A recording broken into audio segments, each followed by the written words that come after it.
green oasis in the Jordan Valley and approximately 260 metres below sea level, we're in Jericho, the lowest city on Earth. In addition to being the Earth's lowest city, Jericho is also believed to be one of the oldest inhabited cities in the world, dating back some 10,000 years ago.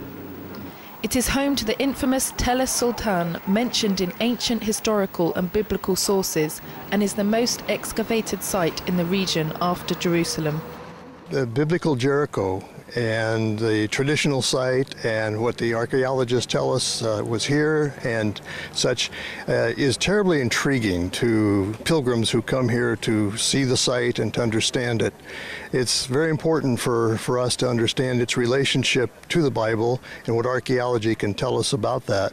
Consequently, when we come to this site and we see what we see, we understand that there are differences in terms of how this area was populated over the centuries, over the millennia, and it gives us a better understanding then of what the Bible says, what archaeology tells us, and what modern science can mean to us today. al-Quruntal, the Monastery of the Temptation, built upon the summit of the Mount of Temptation, can be reached by Christian pilgrims and tourists by cable car. It is where Jesus is said to have spent 40 days and nights fasting and meditating during the temptation of Satan, and as a consequence of his fast, the 30 to 40 caves on the eastern slopes of the mountain were inhabited by monks and hermits since the early days of Christianity. It's the place for Jesus' temptation. It's called Mount of Temptation, where we all know that Jesus was tempted by Satan. And we come to learn as an historical place, biblical place.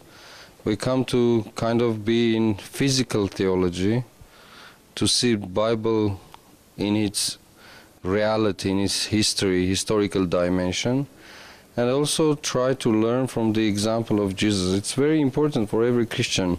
Described in the Old Testament as the city of palm trees, the fertile Jericho has copious springs in and around the city, attracting human habitation for thousands of years.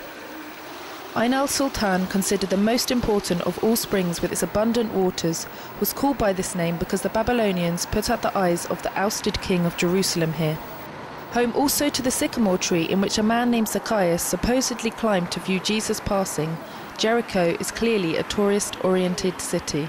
The tourism sector in Jericho is very promising. It is increasing. After the opening of the two entrances of Jericho from north and south, number of tourism who enter Jericho is increasing very high. We are approaching the number of 1 million tourists every year who are passing through Jericho. With an average winter temperature of 15 degrees Celsius, combined with its number of interesting historical sites, Jericho is clearly a natural target for visitors. Katie Carson, JN1, Jericho.